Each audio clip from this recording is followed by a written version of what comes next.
Hello and welcome to Modelling Misadventures, and it's an exciting day today because I'm going to be starting a brand new project. Now if you look at this shelf behind me, it'll come as no surprise that I'm a big fan of toys, models and nostalgia. And on this shelf here, this is really like a museum of childhood. This steam engine here is over 50 years old. This is a boxing glove puppet I had as a child. That's the type of bike I used to ride, a little chopper. You got here some little Matchbox cars. There's Iggy, that's the troll that I restored. And here we've got a collection of old Dinky and Corgi toys. And over here, Jerry Anderson. Fireball XL5, Stingray, UFO, Joe 90. And if we go up here, we'll see even more Jerry Anderson stuff. I was also a big fan of Action Man and lots of model aeroplanes. And of course, Airfix kits. Now, even though I had loads of toys when I was a kid, there was one toy that I always fancied having, but I never actually got my hands on it. And that was the Vertibird. Now this was a toy made by Mattel in the 1960s and 70s, and it was basically a helicopter that could fly around in a circle from a central control box with a motor in it, and you could control the altitude and forward and reverse speed using a couple of little control handles. Here's some sections from an advert from the 1970s. Announcing Vertibird, the new electric-powered copter with rotor blades that actually lift it into flight and precision controls that make you the Vertibird's pilot. Use your piloting skills to perform even difficult rescues. Now, after the original Vertibird came out, they started to produce all sorts of variations. Police helicopters, rescue helicopters, and they started to produce bases such as a rescue ship or an Arctic station. And if you look at this picture here, you can see just how many different types of Vertibird they actually came out with. It was a very, very successful toy. Now you can still find Vertibirds if you're lucky. They come up on internet sites such as eBay, but look at these prices. These are some that I just looked at recently, and you can see that to get a Vertibird in working condition is a very expensive endeavor. But because I'm very keen on 3D printing, I had a look around on some of the printing websites to see if anyone had actually tried to recreate a Vertibird. And lo and behold, here's a Vertibird on Thingiverse that you can print. Now it does require a number of additional components, including electronic parts and motors. So you can't just print it and make it work, but this was a functional model of it. Now I didn't just want to make the original Vertibird, I wanted to make the rescue ship version. And there is a rescue ship version on Thingiverse as well. But the design of the rescue ship isn't exactly the same as the original. It's not quite as big and the design isn't quite the same. So what I wanted to do was to make redesign the rescue ship and try and get it as close as possible to the original. Now if you look at this box here, you can see that the original Vertibird rescue craft was 41 inches long. So that was my starting point. I wanted to make my model 41 inches long. So what I did is I took the 3D printed files from Thingiverse, scaled them up and redesigned them to try and get as close as I could to the original model. So I got started on redesigning the parts for this ship. Now you can see here I did it in Fusion. I imported the original Thingiverse file and then I modified it. And here you can see how one such part was created.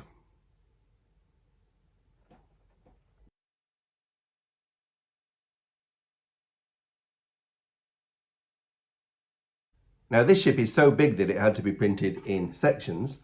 This is where the center motor is going to go that spins the helicopter around. And then there are other bits like this here, the bridge, lifeboats, and here we've got a funnel section and a few little details like some steps. Now this gives you an idea of the difference between the original Thingiverse part. This is the front of the ship and this is my redesigned version. The Thingiverse version had these anchors and winches printed onto it, but on the original Vertibird version this was just actually a sticker.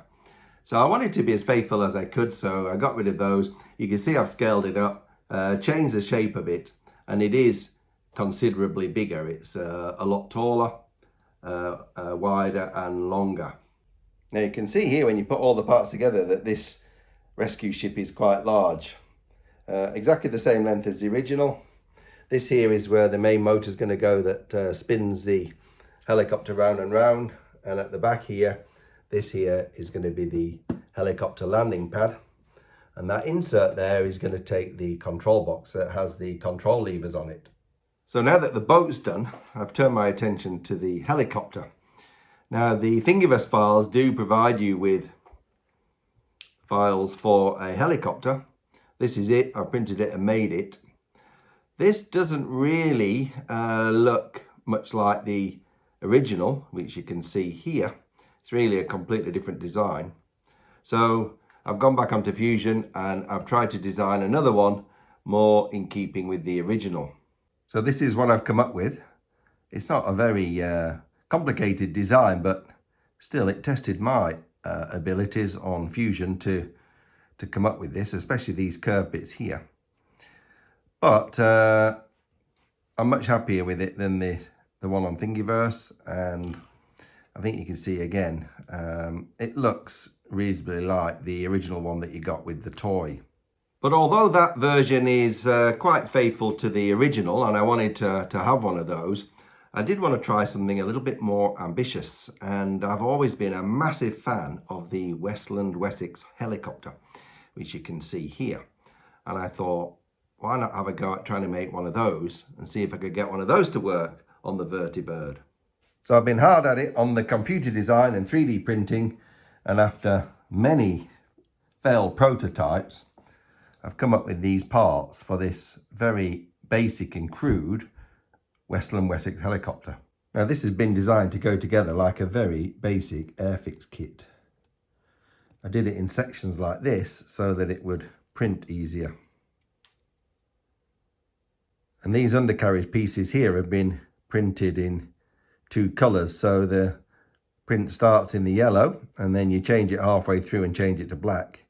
You can end up with that black tyre. Well, I'm going to glue all this together and see what it looks like.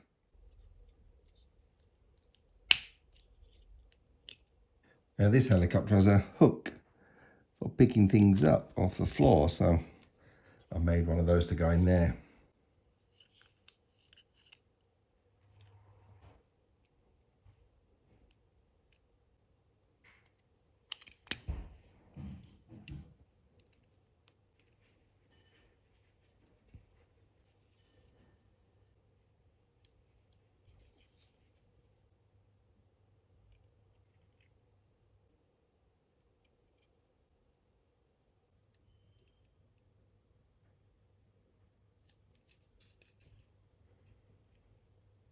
Well, there it is. That was a little bit of fun making that.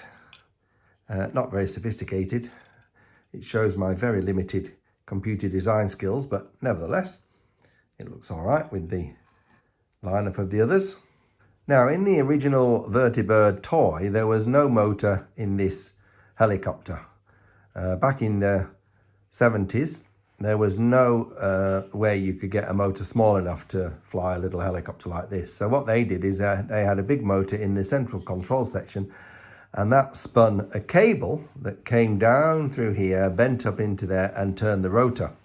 And it was a bit of a weak spot because apparently the solder joint kept breaking and then that wouldn't work anymore. But now obviously with a lot more miniaturization, we can now actually put a motor in here. And this is the sort of motor that we're going to use. This is just a little tiny little motor, and it just comes like that with some cogs and a prop. And this is what it looks like when you make it up. So there's the motor. It's got a little holding unit here. There's a small cog there turning a bigger cog here, and that just spins the prop. And that's what it looks like running. Got quite a bit of power. Don't know if it's going to be able to lift all of these helicopters, but we'll have to wait and see.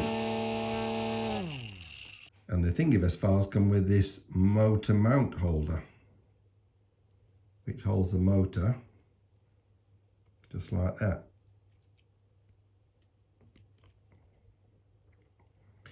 And then that is going to go into the helicopter.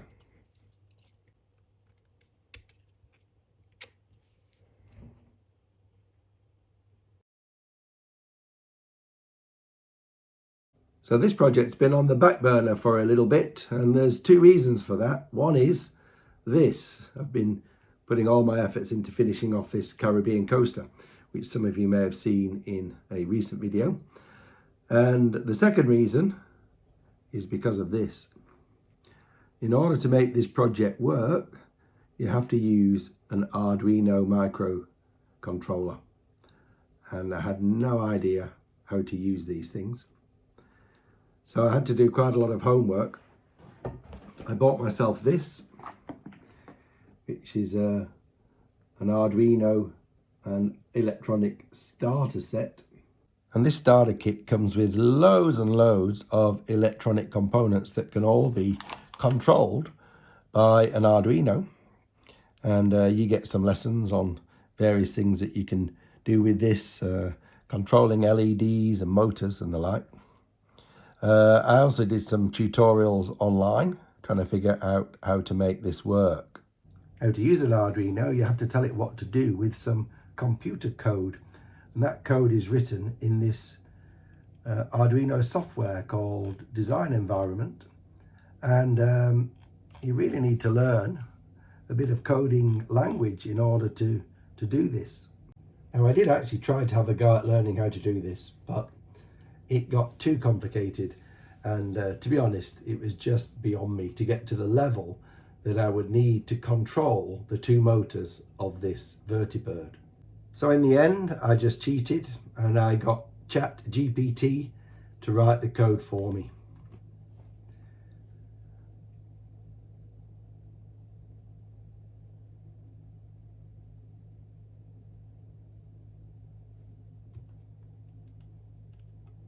And once this code has been written, you connect the Arduino up to your computer. You click this little arrow here, and it downloads that program onto here. Now, the other thing that ChatGPT did for me is to create this complete wiring diagram. It tells me how to connect the motors up, the potentiometers, how to link those to the Arduino, and how to make it all work. So to make this project work, this is what I need. I've got my Arduino here. This is a motor controller. This will control two motors, and it can receive instructions from the Arduino microcomputer. I need two potentiometers. These are to vary the speed of the motors. And I obviously need two motors. So I'm going to use this one to turn the central spindle, which will make the helicopter go round and round, and the other motor is the rotor blade motor that's in here. So I'm going to do a dummy run of this and see if it actually works.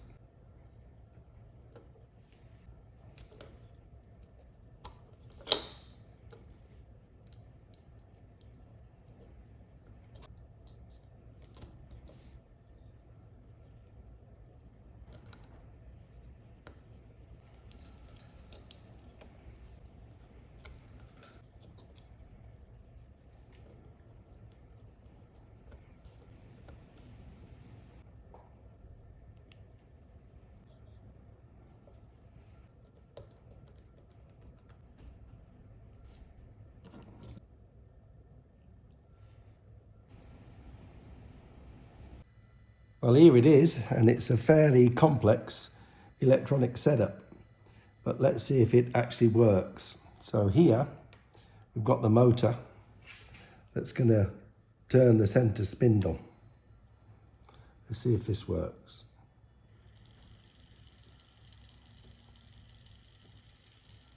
That's going in one direction, and that's going in the other. Now it's moving very slowly, so I think I'm going to have to up the power supply, but I have got bi-directional control of that. Bi-directional speed control with this potentiometer. And this one controls the helicopter.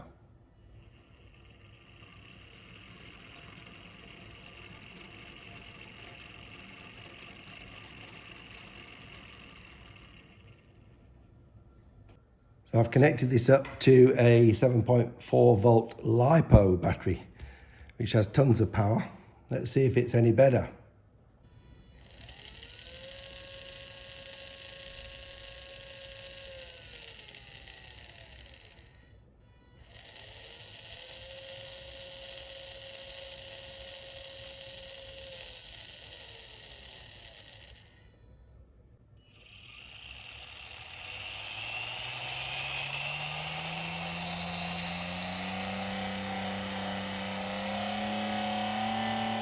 Fantastic. That's actually lifting off.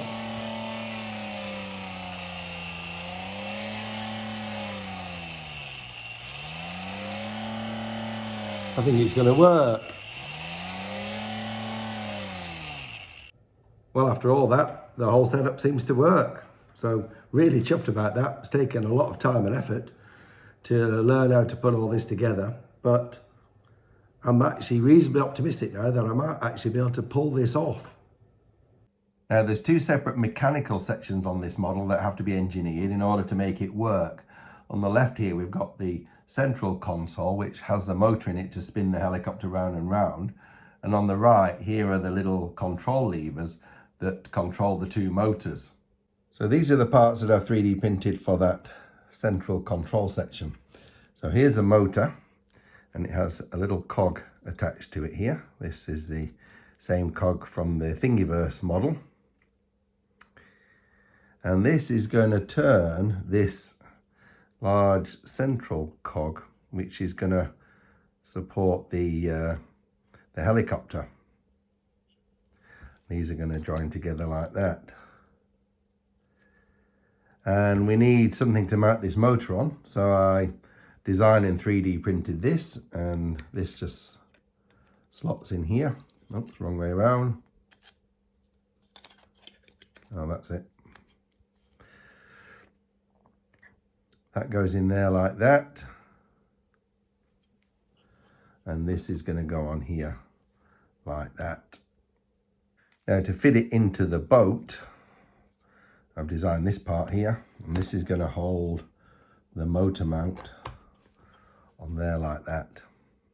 Now one of the major problems with this design is that this cog is going to be spinning like that, but it's got to have wires coming out of here that are going to go off to the helicopter. And the question is, how do you make that spin without twisting the wires up? Now on Thingiverse, the design that was put forward was very ingenious, and he recommended using an audio jack to connect those two things together. So we can put this half of the audio jack in here, and it screws in, and the other half of the audio jack goes in here like that, and these two then join together just by pushing that in. Now let's see how this actually works.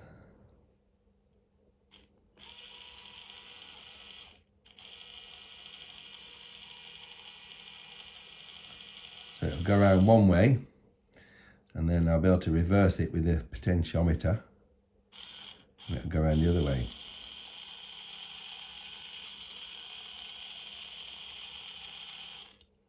So the next thing I've got to test is that the power to the motor in the helicopter can actually be transmitted through this audio jack while it's spinning. That's going to need a little bit of wiring and soldering.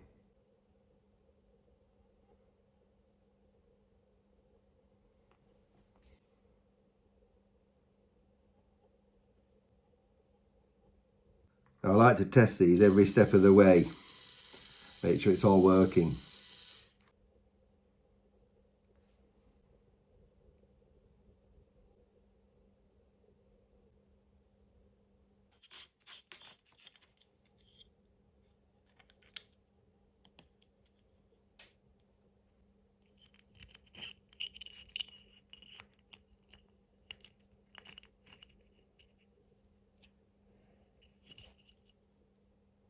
Now I've just got this set up with a test motor here. I'm just going to first of all see if that audio jack works and will the motor spin. Beautiful. So that's working and that's working. Right, I'm going to see if both motors will spin at the same time. That one.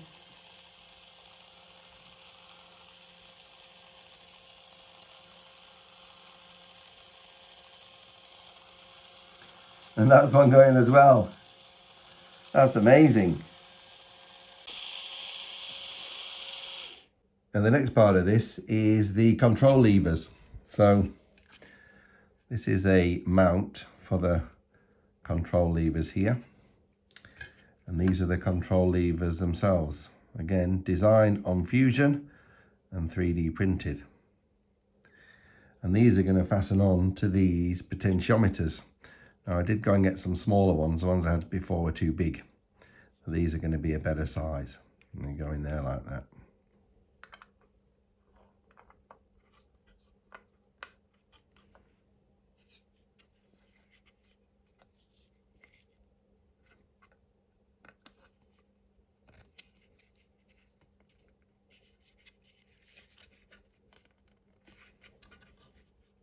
So they go together like that, and these will turn the potentiometers.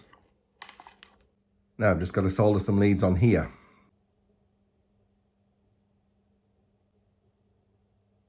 Well, that's the potentiometers wired up, so I think I can start assembling this now.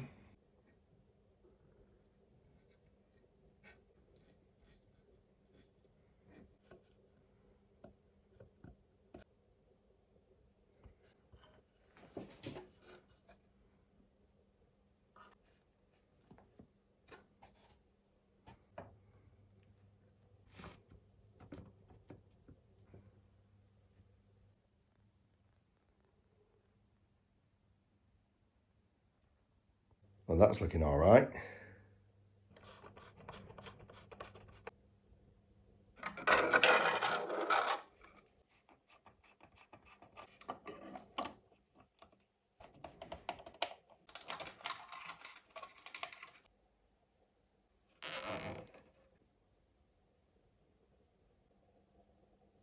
Now to wire this up, you do need some common voltage and ground pins. So I've made this little Y lead here, just to connect the two potentiometers to the 5-volt pin.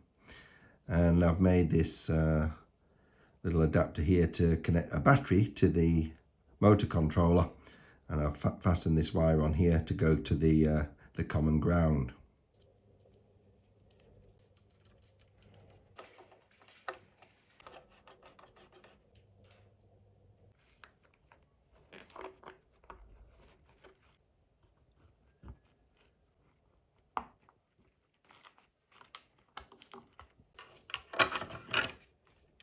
So now all I should need to have to do is to put all these pins in here and then see if it works.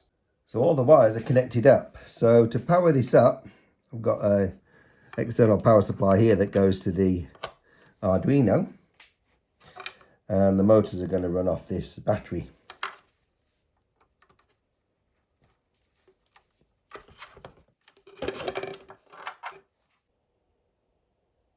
So, quick test run.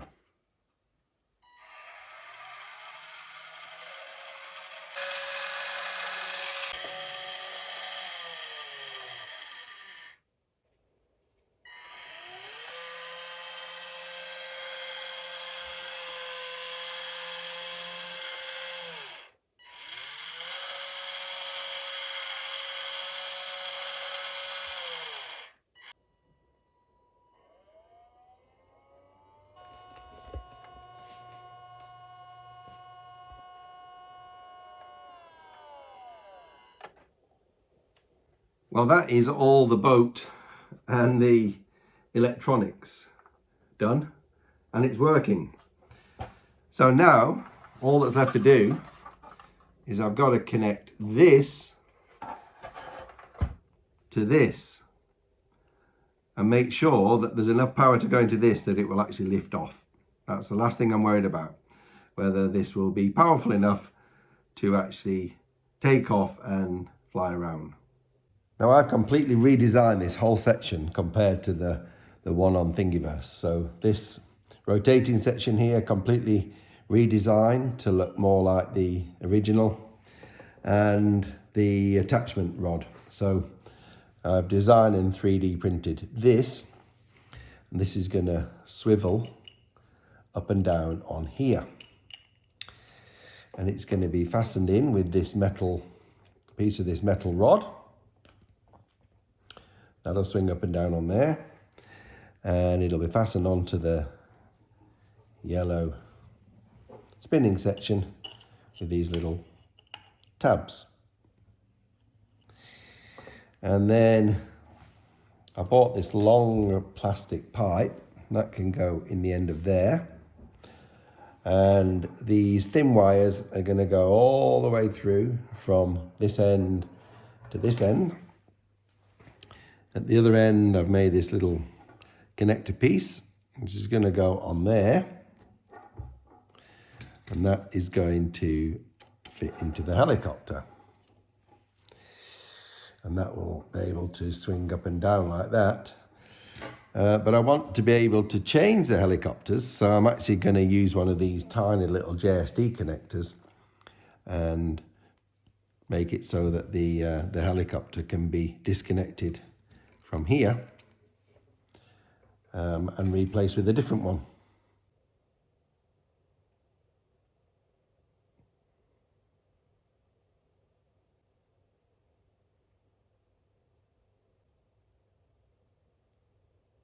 That's that end done.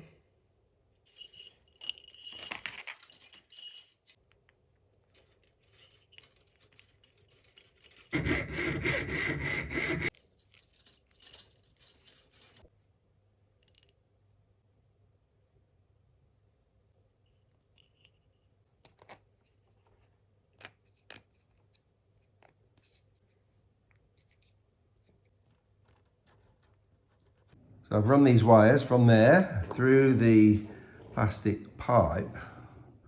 I've brought them out a little hole just at the bottom here, and then I'm going to try and fasten a little JST connector on here. Those are my two connections, and I've just tested it and it works. So that's how I've set that up. And that's what it looks like. Now it's all connected together, and I think it looks pretty good. That's worked out very well. Now I've made the last two plastic parts that I need to finish this boat.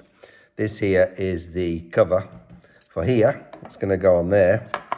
And I've also printed a little piece here that fits on the top of there like that. Now the only thing I've got left to do on this boat now is the stickers. And fortunately I found these stickers online. And so I'm going to print them off on this self-adhesive photo paper. They'll need to be scaled up a little bit, and when I stick them on, this boat should be done. So I've got my stickers printed out and pretty happy with them. I actually loaded all these into PowerPoint and scaled them a bit and repositioned them, but that's what they've come out like. Very happy.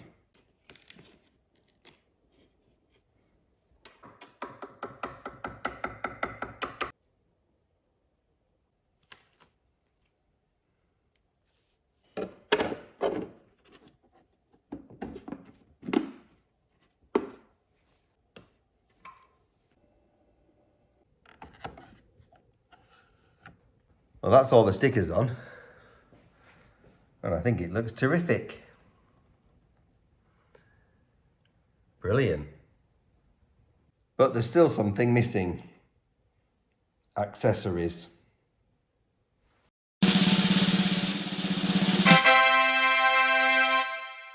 Well, after several months, I've finally finished this thing, and I'm really happy with how it's turned out. But does it actually work?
Oh no.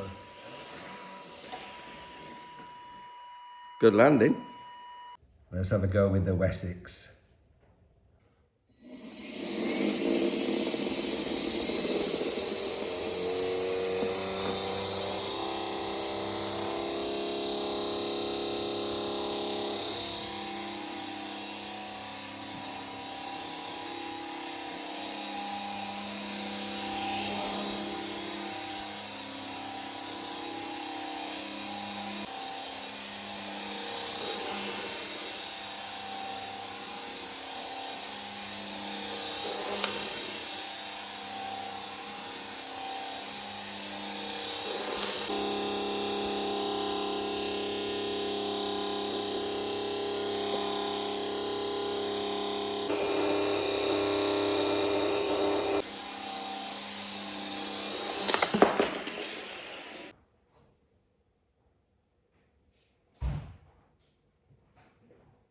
Well, there we have it. That's the Vertibird project complete. And gotta say, that was the most challenging modelling project I've ever taken on. There's so much new stuff to learn in order to make that happen. But it actually works, and that's just amazing. So I hope you've enjoyed seeing that being built. I've enjoyed building it, even though there were some headaches on the way. But if you stay with me all the way, I'll say thanks for watching, and I'll see you next time on Modelling Misadventures.